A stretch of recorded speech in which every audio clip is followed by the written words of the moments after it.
Hello friends, welcome to all of you. सभी का एक बार फिर से स्वागत है जीवन एजुकेशन के इस ऑनलाइन प्लेटफॉर्म में। और हम डिस्कस कर रहे थे सभी नर्सिंग एग्जाम से रिगार्डेड, सभी नर्सिंग कॉम्पिटिटिव एग्जाम से रिगार्डेड इंपॉर्टेंट सेशन और इंपॉर्टेंट सिलेबस को अपन डील कर रहे थे, जिसके अंदर स्पेशल सेशन हम डिस्कस कर रहे थे। काफी इंपॉर्टेंट सेशन अपन डिस्कस कर रहे थे। कंटिन्यू उन सेशन के अंदर इंपॉर्टेंट एमसीक्यूज की बात हम कर रहे थे, उनसे रिगार्डेड की पॉइंट्स की बात हम कर रहे थे। तो कंप्लीट सिलेबस को लेकर अपन बात कर रहे थे, जिसके अंदर हम स्पेशली फोकस कर रहे हैं राजस्थान के अंदर जो नर्सिंग वैकेंसी निकली हुई है स्टाफ नर्स की, यानी नर्सिंग ऑफिसर की, उस वैकेंसी को डील करेंगे। उसी के साथ एमपीसीएचओ की जो वैकेंसी निकली हुई है फिलहाल, उन सभी वैकेंसीज को अपन टारगेट करते हुए ये एमसीक्यू सेशन डिस्कस कर रहे थे, जिसको हम स्टार्ट करने वाले हैं। यानी सेशन को हम स्टार्ट करने वाले हैं। जो भी कैंडिडेट्स एक बार से जुड़ चुके हैं, एक बार से सेशन को लाइक शेयर कर दीजिएगा, ताकि सभी तक सेशन पहुंच जाए, सभी सेशन का बेनिफिट ले पाए। और जो भी पहली बार विजिट करता है सेशन में और चैनल पर, जो चैनल को जरूर से सब्सक्राइब करके बेल आइकन को ऑल पे प्रेस कर लीजिएगा, ताकि इसी तरीके से कंटिन्यू सेशन उनको मिलता रहे। चलेगा, मैं आज के सेशन को स्टार्ट करता हूं। आज के सेशन के अंदर अपन डिस्कस करने वाले काफी इंपॉर्टेंट क्वेश्चंस, और आज के सेशन के अंदर हमारे कुछ कम्युनिटी के क्वेश्चंस होंगे, कुछ न्यूट्रिशन से रिगार्डेड क्वेश्चन होंगे और कुछ एमएसएन से रिगार्डेड क्वेश्चंस रहेंगे आज के इस सेशन के अंदर। चलेगा, मैं सेशन को स्टार्ट कर देता हूं। लाइक शेयर कर दीजिएगा ताकि सभी तक पहुंच जाए। चलेगा, आज के सेशन का अपना पहला क्वेश्चन है, आपके सामने स्क्रीन पर आ चुका है, और क्वेश्चन समझते हैं, फिर इसका आंसर आपको देना है। चलेगा, पहला क्वेश्चन है, specific protection and health promotion are measures for. देखिएगा, क्वेश्चन सिंपल सा पूछा गया है लेवल ऑफ प्रिवेंशन से रिगार्डेड। मैंने बार बार बोला है, लेवल ऑफ प्रिवेंशन ऐसा टॉपिक है जो कि आपके एग्जाम पॉइंट ऑफ व्यू से काफी इंपॉर्टेंट है, और उससे रिगार्डेड क्वेश्चन कंटिन्यूअसली आपके एग्जाम में पूछे जाते रहते हैं। तो ये आपको कंप्लीटली अच्छी तरीके से तैयार रखना है। चलेगा, आज के सेशन का पहला क्वेश्चन आपने पढ़ लिया है, क्वेश्चन समझ में आ गया होगा। Specific protection and health promotion से रिगार्डेड बात की जा रही है कि ये मेजर्स किस लेवल ऑफ प्रिवेंशन के अंदर शामिल किया जाता है। पहला ऑप्शन यानी ए ऑप्शन यहाँ पर है primary level of prevention, B option यहाँ पर है secondary level of prevention, C option यहाँ पर है टर्सरी लेवल ऑफ प्रिवेंशन, और डी ऑप्शन है यहाँ पर स्पेसिफिक प्रोटेक्शन। इन चार ऑप्शन में से क्या इसका करेक्ट आंसर होगा? आंसर आपको देना है, फिर इसका राइट आंसर आपको बताया जाएगा और इससे रिगार्डेड इंपॉर्टेंट जानकारी आपको बताई जाएगी।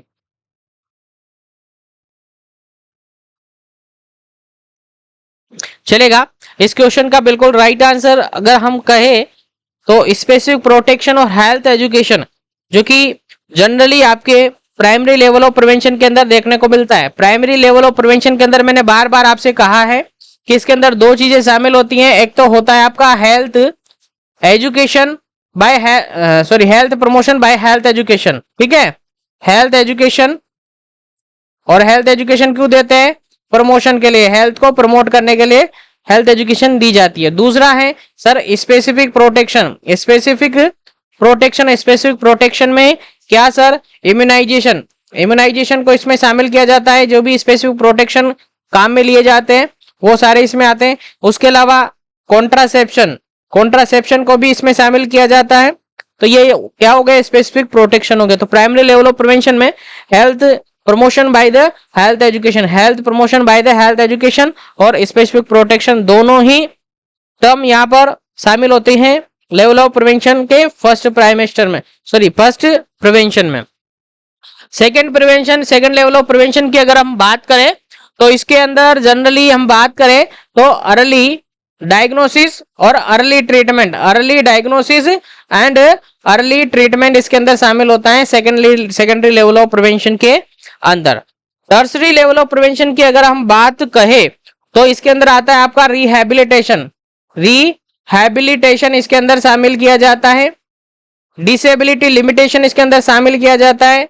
डिसेबिलिटी लिमिटेशन इसके अंदर शामिल किया जाता है। ये टर्सरी लेवल ऑफ प्रिवेंशन के अंदर आता है, ठीक है। तो ध्यान रखिएगा, तीनों लेवल ऑफ प्रिवेंशन मैंने आपको बताए। और लास्ट ऑप्शन यहाँ पर था स्पेसिफिक प्रोटेक्शन। तो ये खुद ही क्या होता है? जो प्राइमरी लेवल ऑफ प्रिवेंशन आता है उसके अंदर शामिल किया जाता है। चलेगा, उम्मीद करता हूं पहला क्वेश्चन आपको अच्छी तरीके से समझ में आ गया होगा। तो आगे बात करते हैं अपन नेक्स्ट क्वेश्चन पर। सेकंड नंबर क्वेश्चन है। सेकंड नंबर क्वेश्चन काफी इजी सा क्वेश्चन है, लेकिन काफी बार रिपीट हुआ क्वेश्चन है, काफी इंपॉर्टेंट क्वेश्चन है, तो मोस्ट इंपॉर्टेंट क्वेश्चन है आपके एग्जाम पॉइंट ऑफ व्यू से। तो ध्यान से क्वेश्चन को सोल्व करना है, समझना है। देखिएगा, ट्रू अबाउट द पंचायती राज। पंचायती राज के अंदर आपने पढ़ा होगा, 4 स्टेटमेंट यहां पर दिए हुए हैं। चारों स्टेटमेंट में से यहां पर एक्सेप्ट निकालना है, यानी एक्सेप्ट यानी कि आपको रॉन्ग आंसर यहां पर ढूंढना है, गलत ऑप्शन आपको ढूंढना है। किसके रिजल्टेंट, किसके रिगार्डेड, पंचायती राज से रिगार्डेड। तो देखिएगा, पहला ऑप्शन अपन पढ़ते हैं, ग्राम panchayat at village level. Village level पर क्या होती है सर, ग्राम पंचायत होती है। पंचायत समिति एट ब्लॉक लेवल, जिला परिषद एट डिस्ट्रिक्ट लेवल। और फोर्थ ऑप्शन है 4 टायर सिस्टम। तो क्या इसका करेक्ट आंसर रहेगा, 4 स्टेटमेंट में से एक स्टेटमेंट यहां पर गलत है, तो गलत आपको ढूंढना है। फटाफट से अपना आंसर पुट कीजिएगा, अपना आंसर कमेंट कीजिएगा, क्या इसका करेक्ट आंसर होगा। चलेगा, इसका करेक्ट आंसर अगर अपन देखें तो इसका करेक्ट आंसर होगा दैट इज ऑप्शन नंबर 4, बिल्कुल करेक्ट आंसर होगा इस क्वेश्चन का। क्योंकि देखिएगा सर, ऑप्शन नंबर ए की अगर अपन बात करते हैं, ग्राम पंचायत एट विलेज लेवल, बिल्कुल सही ऑप्शन है। ग्राम समिति पंचायत समिति एट ब्लॉक लेवल, ये भी बिल्कुल सही है। जिला परिषद एट डिस्ट्रिक्ट लेवल, ये भी सही है। लेकिन 4 टायर सिस्टम ये गलत है, क्योंकि पंचायती राज है, ये 4 टायर सिस्टम नहीं है सर, 3 टायर सिस्टम है। It is 3 tier system. तो करेक्ट आंसर क्या होना चाहिए सर, 3 टायर सिस्टम। लेकिन ऑप्शन दिया है 4 टायर सिस्टम, जो कि गलत ऑप्शन है, और आपका राइट आंसर चला जाता है sir option number D. Option number D आपका करेक्ट आंसर चला जाता है सर, ठीक है। तो याद रखिएगा, इंपॉर्टेंट क्वेश्चन है आपके एग्जाम पॉइंट ऑफ व्यू से। चलेगा, आगे बढ़ते हैं अपन नेक्स्ट क्वेश्चन पर। जो भी कैंडिडेट जुड़े हुए एक बार से सेशन को लाइक शेयर कर दीजिएगा, ताकि सभी तक पहुंच जाए। जो भी पहली बार विजिट कर रहा है चैनल पर, चैनल को सब्सक्राइब करके बेल आइकन कॉल पे प्रेस कर लीजिएगा, ताकि आने वाली क्लासेस का नोटिफिकेशन आपको मिलता रहे। चलेगा, थर्ड नंबर क्वेश्चन है, और इसी तरीके से कंटिन्यू क्लासेस यहाँ पर आपको अवेलेबल करवाई जा रही है पूरे सिलेबस के अकॉर्डिंग। चाहे वो राजस्थान नर्सिंग ऑफिसर की वैकेंसी हो, राजस्थान सीएचओ की वैकेंसी हो, अदर स्टेट के जितने भी एनएचएम से रिगार्डेड एग्जाम होते हैं उनसे रिगार्डेड नर्सिंग ऑफिसर की वैकेंसी हो, चाहे कम्युनिटी हेल्थ ऑफिसर की वैकेंसी हो, चाहे स्टाफ नर्स की वैकेंसी हो, हर एग्जाम के लिए ये सेशंस काफी इंपॉर्टेंट है। हर एग्जाम के लिए ये क्वेश्चंस काफी इंपॉर्टेंट हैं, इसीलिए सारे क्वेश्चंस अच्छी तरीके से समझिएगा, अच्छी तरीके से पढ़िएगा और ध्यान में रखिएगा। और सबको एडवाइस दूंगा कि आप नोटबुक साथ में रखें, इंपॉर्टेंट की पॉइंट्स आपको नोट करते जाना है, ताकि आपके पास एक सफिशिएंट मैटर हो जाए नौकरी लगने के लिए। चलेगा, थर्ड क्वेश्चन है यहाँ पर, सेफ वाटर। सेफ वाटर से आप क्या समझते हैं सर, तो सेफ वाटर का मीनिंग क्या होता है सर, सेफ वाटर का मीनिंग आपको बताना है क्या है, आप क्या समझते हैं सेफ वाटर से। देखिएगा, पहला ऑप्शन है, अकॉर्डिंग टू ऑप्शन आपको आंसर देना है, अपनी तरफ से कोई आंसर नहीं देना है, अकॉर्डिंग टू ऑप्शन आंसर देना है, ठीक है। पहला ऑप्शन यहां पर देखेगा, ए ऑप्शन है फ्री फ्रॉम हार्मफुल केमिकल, ऐसा वाटर जो कि हार्मफुल केमिकल से फ्री फ्रॉम हो, यानी किसी प्रकार के उसमें हार्मफुल केमिकल नहीं हो। बी ऑप्शन है प्लीजेंट इन टेस्ट, टेस्ट में अच्छा हो, टेस्ट में स्वादिष्ट हो। सी ऑप्शन है usable for domestic purpose, domestic purpose के लिए यूज किया जा सके। और डी ऑप्शन है ऑल ऑफ दीज। क्या इसका करेक्ट आंसर है, आंसर आपको देना है। फिर आगे बढ़ते हैं अपन नेक्स्ट क्वेश्चन पर। चलेगा, देखा यहां पर क्वेश्चन लिखा हुआ है सेफ वाटर। सेफ वाटर से आप क्या समझते हैं सर, ऐसा पानी जो कि हार्मफुल केमिकल से फ्री हो, यानी उसमें हार्मफुल केमिकल नहीं हो, फ्री फ्रॉम हार्मफुल केमिकल, बिल्कुल ऐसा हमें पानी चाहिए। उसके अलावा बी ऑप्शन है प्लीजेंट टेस्ट, बिल्कुल टेस्ट अच्छा होना चाहिए, ये भी होना चाहिए। Usable for domestic purpose, domestic purpose में यूज भी किया जा सके।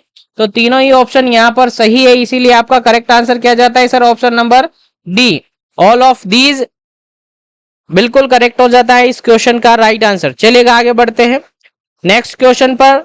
नेक्स्ट क्वेश्चन की बात अपन करते हैं, काफी इंपॉर्टेंट क्वेश्चन है, काफी इजी सर, काफी बार रिपीट हुआ क्वेश्चन है एग्जाम के अंदर, देखिएगा काफी इंपॉर्टेंट है। Acid rain is global effect of, acid rain एक प्रकार का ग्लोबल इफेक्ट है।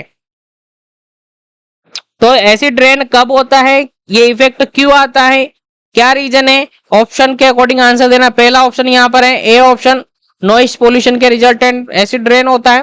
बी ऑप्शन है वाटर पोल्यूशन के रिजल्टेंट एसिड रेन होता है। सी ऑप्शन है एयर पोल्यूशन के रिजल्टेंट होता है और डी ऑप्शन है सॉइल पोल्यूशन के रिजल्टेंट होता है। क्या इसका करेक्ट आंसर है, आंसर आपको देना है, फिर आपको आंसर बताया जाएगा, इससे रिगार्डेड इंपोर्टेंट पॉइंट आपको बताए जाएंगे। चलेगा, इस क्वेश्चन की अगर हम बात करें एसिड रेन से रिगार्डेड, तो एसिड रेन जो डायरेक्टली अफेक्ट होता है, डायरेक्टली रेस्पॉन्सिबल होता है इससे regarded air pollution. Air pollution के कारण से एसिड रेन देखने को मिलती है सर। क्यों देखने को मिलती है एसिड रेन, उसका रीजन ये है, उसका रीजन ये है, आप देखिएगा कैसे समझते हैं। मान के चलिएगा ये पानी का आपको कोई सोर्स है, वाटर सोर्स है, ठीक है। मान के चलिएगा ये आपकी चिमनियां है, फैक्ट्रीज है, यहां पर से धुआं निकला है। मान के चलिएगा यहाँ पर कचरा पात्र है, डस्टबिन है, कचरा, ठीक है। मान के चलिएगा यहाँ पर सीवेज निकली हुई है, ठीक है। तो ये सारे सोर्स है, यहां से देखेगा वेपर फॉर्म में वाटर क्या जाता है सर, ऊपर जाता है ड्रॉप ड्रॉप फॉर्म में, ठीक है। यहां से harmful gases like H2O, like H2, N2, O2, इस तरीके की गैसें ऊपर जाती है हार्मफुल। तो देखिएगा H2O प्लस H2 मिलकर बनाता है H2SO4, SO2 भी यहाँ पर रहता है, SO2 भी यहाँ पर रहता है, सल्फर डाइऑक्साइड।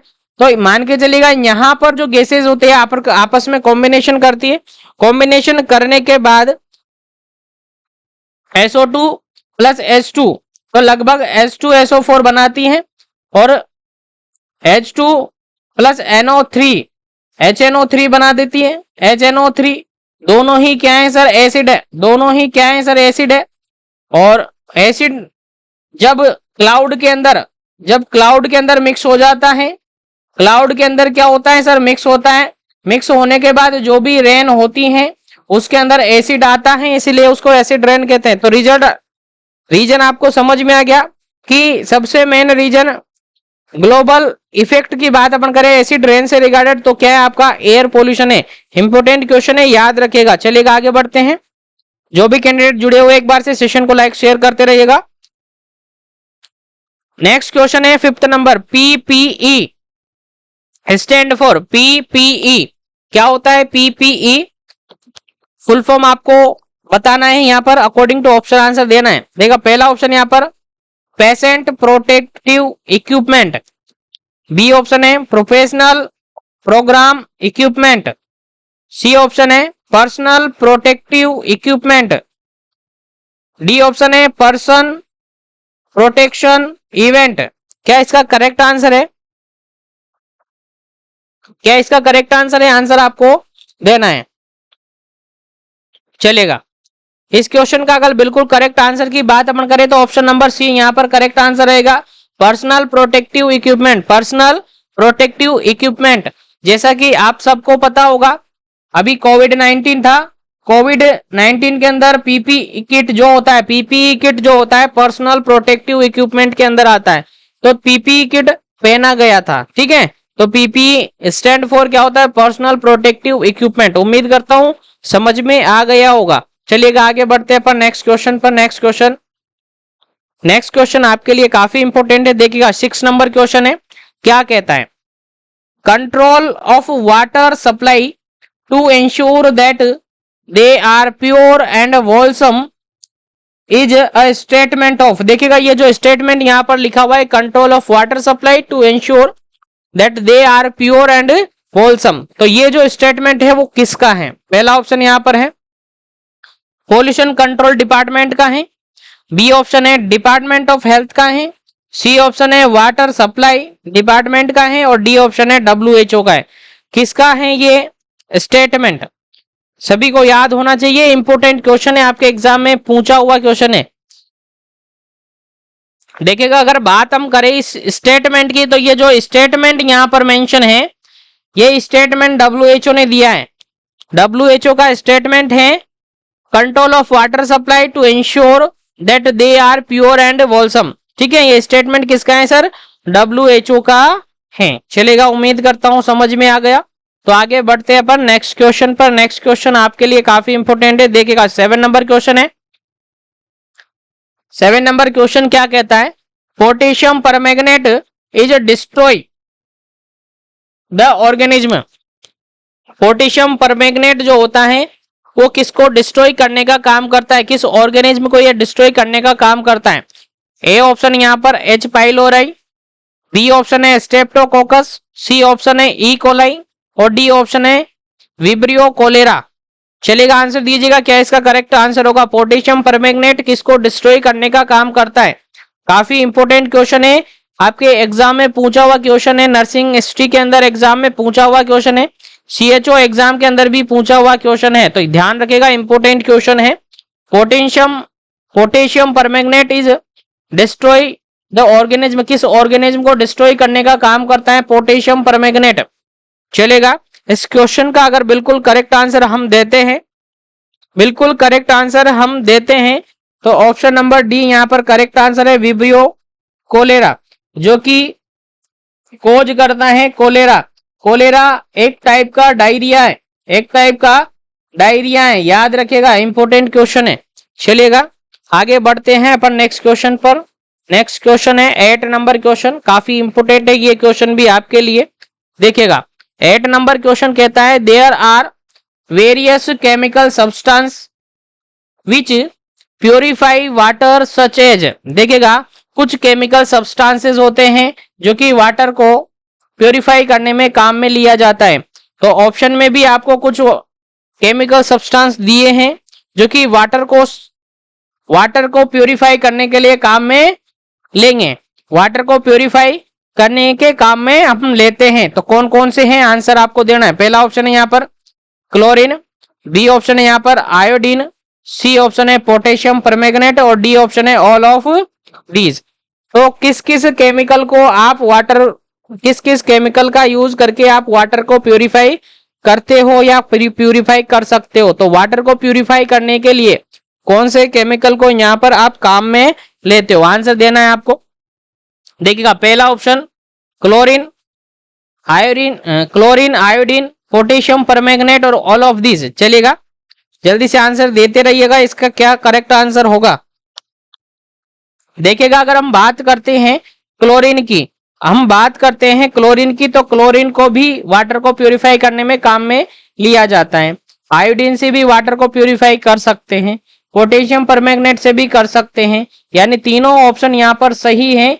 इस वजह से आपका डी ऑप्शन यहाँ पर करेक्ट हो जाता है, ऑल ऑफ दीज बिल्कुल करेक्ट आंसर होता है। चलेगा, उम्मीद करता हूं यहाँ तक के सारे क्वेश्चन आपको समझ में आ गए होंगे। तो जो भी कैंडिडेट जुड़े हुए एक बार से सेशन को लाइक शेयर जरूर कीजिएगा, और जो भी चैनल पर पहली बार विजिट करता है चैनल को सब्सक्राइब करना नहीं भूलिएगा, ताकि आने वाली वीडियो का नोटिफिकेशन आप तक पहुंच जाए और आप इजीली सभी वीडियो को क्लासेस को देख सके। चलेगा, 9 नंबर क्वेश्चन है कंपोनेंट ऑफ एनवायरमेंट। एनवायरमेंट जो पर्यावरण है, जो वातावरण है, उसके कंपोनेंट कौन कौन से हैं यहाँ पर, यानी फॉलोइंग ऑप्शन में से कौन सा एनवायरमेंट का कंपोनेंट है। पहला ऑप्शन है यहाँ पर फिजिकल, बी ऑप्शन है यहाँ पर बायोलॉजिकल, सी ऑप्शन है यहाँ पर सोशल और डी ऑप्शन है यहाँ पर ऑल ऑफ दिस। चलेगा, उम्मीद करता हूं सभी को आता है क्वेश्चन, सभी इस क्वेश्चन का राइट आंसर देंगे। फटाफट से कमेंट कीजिएगा क्या इसका करेक्ट आंसर होगा। चलेगा, इस क्वेश्चन की अगर अपन बात करते हैं एनवायरमेंट के कंपोनेंट की, तो एनवायरमेंट में फिजिकल कंपोनेंट भी शामिल होते हैं, बायोलॉजिकल कंपोनेंट भी शामिल होते हैं, सोशल कंपोनेंट भी शामिल होते हैं, यानी ऑप्शन नंबर डी यहाँ पर बिल्कुल करेक्ट आंसर चला जाता है, ऑल ऑफ दीज बिल्कुल करेक्ट आंसर है ऑप्शन नंबर डी। चलेगा, आगे बढ़ते हैं पर नेक्स्ट क्वेश्चन पर। नेक्स्ट क्वेश्चन काफी इंपोर्टेंट है, काफी बार एग्जाम में पूछा हुआ है इससे रिलेटेड क्वेश्चन। चलेगा, देखेगा the study of the distribution and determinants of health related state और event in the specific population, देखिएगा किसी भी स्पेसिफिक पॉपुलेशन के अंदर आप हेल्थ से रिलेटेड जो भी स्टेट्स होती हैं उनको क्या करते हो, स्टडी करते हो, उनके डिस्ट्रीब्यूशन के और उनके डिटर्मिनेंट्स के। यानी कि हेल्थ रिलेटेड जो भी इवेंट होते हैं स्पेसिफिक पॉपुलेशन के अंदर, उसका डिस्ट्रीब्यूशन, उसके डिटर्मिनेंट का अगर आप स्टडी कर रहे हैं तो उसको क्या आप कहेंगे, यानी डिस्ट्रीब्यूशन और determinants of health event in a specific population अगर आप कर रहे हो, स्टडी कर रहे हो इन सब की, तो आप क्या कहेंगे उस स्टडी को। पहला ऑप्शन यहाँ पर है सोशियोलॉजी कहेंगे, बी ऑप्शन यहाँ पर है डेमोग्राफी कहेंगे, सी ऑप्शन है यहाँ पर फिजियोलॉजी कहेंगे और डी ऑप्शन यहाँ पर एपिडेमोलॉजी कहेंगे। क्या कहेंगे, यानी ऐसी स्टडी जिसके अंदर आप डिस्ट्रीब्यूशन और डिटर्मिनेंट्स की बात करते हो हेल्थ से रिलेटेड इश्यूज या हेल्थ से रिलेटेड इवेंट की, यानी हेल्थ रिलेटेड इवेंट के डिस्ट्रीब्यूशन डिटर्मिनेंट्स की अगर आप स्टडी कर रहे हैं तो उसको आप क्या कहते हैं। उम्मीद करता हूं सभी को याद होगा, सभी को याद होगा इसका आंसर क्या, इसका करेक्ट आंसर होता है। फटाफट से आंसर दीजिएगा क्या इसका करेक्ट आंसर है। चलेगा, इस क्वेश्चन का अगर बिल्कुल करेक्ट आंसर की बात करें 10 नंबर क्वेश्चन की, तो इसका करेक्ट आंसर होगा option number D epidemiology. Epidemiology के अंदर देखिएगा स्टडी किया जाता है किसका, डिस्ट्रीब्यूशन और डिटरमिनेंट्स, यानी हेल्थ रिलेटेड जो भी इश्यूज होते हैं, हेल्थ रिलेटेड जो भी इवेंट होते हैं, उनके जो भी इवेंट होते हैं उनके डिस्ट्रीब्यूशन और उनके डिटर्मिनेंट का क्या किया जाता है सर, स्टडी किया जाता है किसके अंदर, एपिडेमोलॉजी के अंदर। चलेगा, उम्मीद है समझ में आ गया होगा क्वेश्चन। आगे बढ़ते हैं नेक्स्ट क्वेश्चन पर। नेक्स्ट क्वेश्चन काफी इंपॉर्टेंट है, 11 नंबर क्वेश्चन है। The epidemiologic triad of disease causation refer to. देखिएगा एपिडेमोलॉजिकल ट्रायड आपने पढ़ा होगा इस तरीके से, एक ट्रायड लास्ट प्रीवियसली क्लास के अंदर भी आपको बताया था मैंने एपिडेमोलॉजिकल ट्रायड। तो इस एपिडेमोलॉजिकल ट्रायड के जो तीने कोने हैं इन पर कौन कौन शामिल होता है, अकॉर्डिंग टू ऑप्शन आंसर देना। पहला ऑप्शन यहाँ पर agent, host, environment, B option यहाँ पर time, place, person, C option है सोर्स, मोड ऑफ ट्रांसमिशन और ससेप्टिबल होस्ट, डी ऑप्शन है यहाँ पर असेसमेंट, डायग्नोसिस एंड ट्रीटमेंट। क्या इसका करेक्ट आंसर है, आंसर आपको देना है एपिडेमियोलॉजिकल ट्रायड के अंदर कौन कौन शामिल होते हैं। तो ये जो ट्रायड आपने पढ़ा है इसमें शामिल कौन कौन होते हैं, आंसर आपको देना है फटाफट से, क्या इसका करेक्ट आंसर होगा। देखिएगा इस क्वेश्चन का अगर बिल्कुल राइट आंसर की बात अपन करें तो ऑप्शन नंबर ए यहां पर करेक्ट आंसर रहेगा सर। ऑप्शन नंबर ए यहां पर करेक्ट आंसर रहेगा, क्योंकि सर यहां पर एजेंट होता है, सर यहां पर होस्ट होता है, सर यहां पर एनवायरमेंट होता है, यानी तीनों ही इवेंट यहां पर होते हैं, तीनों ही एपिडेमियोलॉजिकल ट्रायड के अंदर शामिल होते हैं। तीनों में आपस में एक इंटरेक्शन होता है। क्या होता है, इंटरेक्शन होता है, तीनों आपस में एक दूसरे से कोरिलेट होते हैं, तीनों आपस में क्या करते हैं, इंटरेक्शन करते हैं। चलेगा, उम्मीद करते हैं क्वेश्चन समझ में आ गया होगा। तो आगे बढ़ते हैं, और जो भी कैंडिडेट क्लास में जुड़े हुए सेशन को लाइक शेयर जरूर करते रहिएगा ताकि सभी तक सेशन पहुंचे, और जो भी पहली बार विजिट करता है चैनल को जरूर से सब्सक्राइब कर लीजिएगा। देखिएगा 12 नंबर क्वेश्चन है, काफी इंपोर्टेंट है, स्टार बना लीजिएगा। ये भी क्वेश्चन बार बार रिपीटेडली आपके एग्जाम में पूछा हुआ है। Disease transmitted by the nasal और ओरोफेरेंजियल सिक्रेशन, नेजल और ओरोफेरेंजियल सिक्रेशन और सलाइवा। सिंपल सी बात हम कहे कि अगर कोई डिजीज है सलाइवा के थ्रू ट्रांसमिट हो रही है, कोई डिजीज है सलाइवा के थ्रू एक पर्सन से दूसरे पर्सन में ट्रांसमिट हो रही है, कम्युनिकेट हो रही है, तो वो क्या है, अकॉर्डिंग टू ऑप्शन आंसर देना है किस टाइप का ट्रांसमिशन है। पहला ऑप्शन है यहाँ पर वो डायरेक्ट ट्रांसमिशन है, बी ऑप्शन यहाँ पर है वो इनडायरेक्ट ट्रांसमिशन है, सी ऑप्शन यहाँ पर है वो ड्रॉपलेट इन्फेक्शन है, और डी ऑप्शन है यहाँ पर नन ऑफ दीज है। चलेगा, आंसर आपको देना है। अगर कोई इन्फेक्शन है, कोई डिजीज है, अगर स्लाइवा के थ्रू ट्रांसमिट हो रही है तो उसको हम क्या कहते हैं, आंसर आपको पुट करना है। चलेगा, इस क्वेश्चन का राइट आंसर अगर अपन कहे, अगर कोई भी डिजीज या इन्फेक्शन स्लाइवा या नेजल या ओरोफेरेंजियल सिक्रेशन के थ्रू होता है तो उसको हम ड्रॉपलेट ट्रांसमिशन कहते हैं, ड्रॉपलेट इन्फेक्शन कहते हैं। क्या कहते हैं? ड्रॉपलेट इन्फेक्शन हम उस को कहते हैं। क्या कहते हैं? ड्रॉपलेट ट्रांसमिशन या फिर ड्रॉपलेट इन्फेक्शन हम उस ट्रांसमिशन को कहते हैं। चलेगा, उम्मीद करता हूं समझ में आ गया होगा। चलेगा, आगे बढ़ते हैं नेक्स्ट क्वेश्चन पर। 13 नंबर क्वेश्चन है, example of water borne disease. Water borne disease कौन सी है? फॉलोइंग एग्जाम्पल के अंदर से आपको चूज करना है कि वाटर बोर्न डिजीज कौन सी है, वाटर से होने वाले डिजीज कौन सी है। पहला ऑप्शन है यहाँ पर सिफिलिस, बी ऑप्शन है यहाँ पर स्केबीज, सी ऑप्शन है यहाँ पर वूफिंग कफ और डी ऑप्शन है यहाँ पर टाइफॉइड। चलिएगा, आंसर देना है आपको। क्या इसका करेक्ट आंसर होगा? वाटर बोर्न डिजीज की बात की जा रही है सर, तो देखिएगा एलिमिनेशन मेथड से भी आप निकाल सकते हैं। पहला ऑप्शन सिफिलिस ये नहीं है, स्केबीज भी नहीं है, वूफिंग कफ जिसको पर्टुसिस कहते हैं ये भी नहीं है, टाइफॉइड यहाँ पर बिल्कुल करेक्ट आंसर होगा सर। टाइफॉइड यहाँ पर बिल्कुल करेक्ट आंसर होगा, जो कि वाटर बोर्न डिजीज है, वाटर के कारण से होती हैं। यानी पोल्यूटेड वाटर अगर काम में आप लेते हो तो आप टाइफॉइड के शिकार हो सकते हो। चलेगा, आगे बात करते हैं अपन नेक्स्ट क्वेश्चन पर। 14 नंबर क्वेश्चन है, काफी इंपोर्टेंट है। The constant presence of a disease और infection within a specific geographical area. किसी स्पेसिफिक और जोग्राफिकल एरिया के अंदर कोई डिजीज या फिर इन्फेक्शन कॉन्स्टेंटली प्रेजेंट है। क्या है सर? कॉन्स्टेंटली प्रेजेंट है किसी पॉपुलेशन ग्रुप के अंदर। मान के चलेगा ये एक ग्रुप है, ये पॉपुलेशन एक एरिया है, मान के चलेगा यहां पर इस एरिया के अंदर एक डिजीज और इन्फेक्शन, एक डिजीज या फिर इन्फेक्शन है जो कि हो गया है और इस स्पेसिफिक एरिया के अंदर ही कॉन्स्टेंटली वो बना है, तो उसको हम क्या कहेंगे? पहला ऑप्शन यहाँ पर है एंडेमिक कहेंगे, बी ऑप्शन है यहाँ पर एपिडेमिक कहेंगे, सी ऑप्शन कहेंगे स्पोरेडिक कहेंगे और डी ऑप्शन है यहाँ पर पेंडेमिक कहेंगे।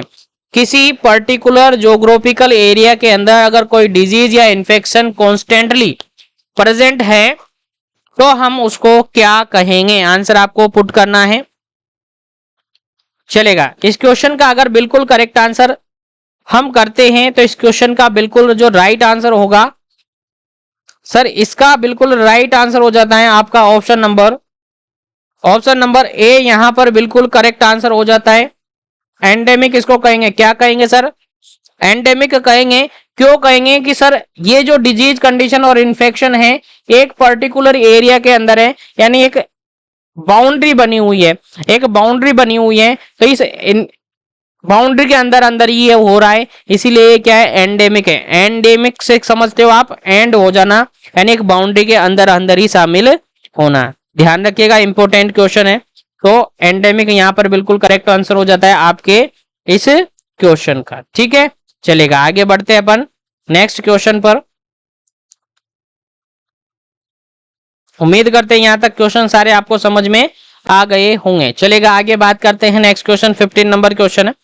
15 नंबर क्वेश्चन क्या कहता है? यूजुअल और expected frequency of a disease with in a specific area और पॉपुलेशन। फिर से वही बात कही जा रही है कि स्पेसिफिक एरिया के अंदर, स्पेसिफिक एरिया के अंदर और एक एक्सपेक्टेड फ्रीक्वेंसी के साथ यूजुअली कोई इन्फेक्शन हो रहा है। कैसा? यूजुअली, ध्यान रखिएगा, फोकस कीजिएगा। यूजुअली, जहां पर यूजुअली टर्म, यूजुअली मीनिंग आपको देखने को मिले ऐसी लैंग्वेज में, तो डायरेक्टली आपको समझना है कि वो एंडेमिक की बात करेगा। किसकी बात करेगा सर? एंडेमिक की बात करेगा। यहाँ पर एपिडेमिक नहीं होगा, स्पोरेडिक नहीं होगा, पेंडेमिक नहीं होगा, क्या होगा सर? एंडेमिक आएगा। जहां भी यूजुअली बात की जा रही है कि एक स्पेसिफिक एरिया के अंदर यूजुअली इन्फेक्शन है, तो हम डायरेक्टली कहां जाएंगे सर? एंडेमिक पर चले जाएंगे। ध्यान रखिएगा, इंपॉर्टेंट क्वेश्चन है। उम्मीद करता हूं ये सारे क्वेश्चन आपको याद रहेंगे, क्योंकि जो 4 से 5 क्वेश्चन इस तरीके से हैं, लाइक वो एंडेमिक से रिलेटेड हो, लाइक वो एपिडेमिक से रिलेटेड हो, लाइक वो स्पोरेडिक से रिलेटेड हो, लाइक वो पेंडेमिक से रिलेटेड हो। इन 4 पॉइंट से रिगार्डेड अप्रोक्सीमेटली 8 से 10 क्वेश्चन हैं जो कि आपको याद ही रखने हैं, याद ही रखने हैं। हर एग्जाम के अंदर किसी ना किसी रूप में वो पूछा जाता है। चलिएगा आगे बढ़ते हैं, सेशन को लाइक शेयर करते रहेगा ताकि सभी तक सेशन पहुंचे, सभी जिस सेशन का बेनिफिट ले सके। चलेगा नेक्स्ट क्वेश्चन की बात हम करते हैं। 16 नंबर क्वेश्चन है। 16 नंबर क्वेश्चन कहता क्या है, देखिएगा, when a large number of person are affected out of proportion to the routine occurrence of a disease in a specific population, किसी स्पेसिफिक पॉपुलेशन के अंदर कोई इन्फेक्शन हो रहा है जहां पर लार्ज नंबर ऑफ पर्सन है जो कि अफेक्ट हो रही हैं। क्या sir, large number of person यहाँ पर क्या हो रहे हैं, अफेक्ट हो रहे हैं, तो हम उसको क्या कहेंगे sir, large number of specific population तो कहाँ है, लेकिन बात की जा रही है सर लार्ज नंबर की, लार्ज नंबर की बात की जा रही है, लार्ज नंबर की बात की जा रही है। इसका मतलब कि वहां पर क्या होगा सर, एपिडेमिक होगा, वहां एंडेमिक नहीं होगा, वहां पर स्पोरेडिक नहीं होगा, वहां पर पेंडेमिक नहीं होगा, वहां पर क्या होगा सर, एपिडेमिक होगा। ध्यान रखिएगा, जहां पर लार्ज नंबर का अफेक्शन हो रहा है तो आपका आंसर क्या जाएगा सर, एपिडेमिक पर जाएगा। क्या जाएगा सर, एपिडेमिक पर जाएगा। इसी से रिगार्डेड एक और क्वेश्चन आप देखिएगा,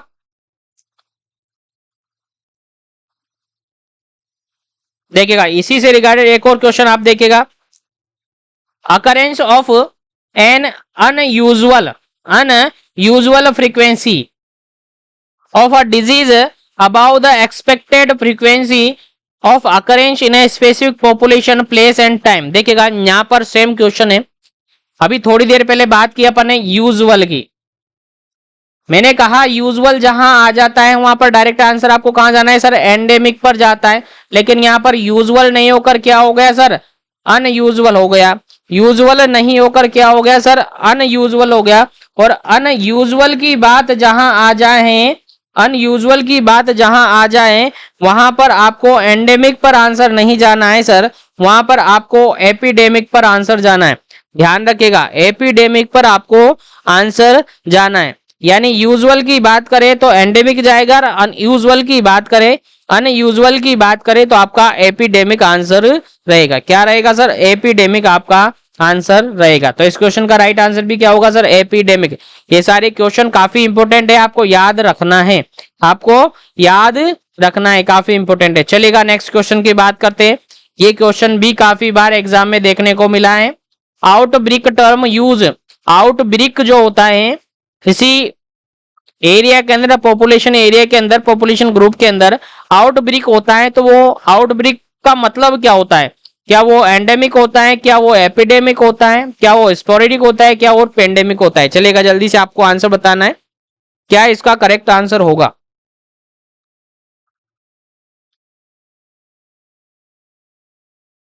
चलेगा इस क्वेश्चन का राइट आंसर अगर आप हम देखें तो ऑप्शन नंबर बी यहां पर करेक्ट आंसर होगा।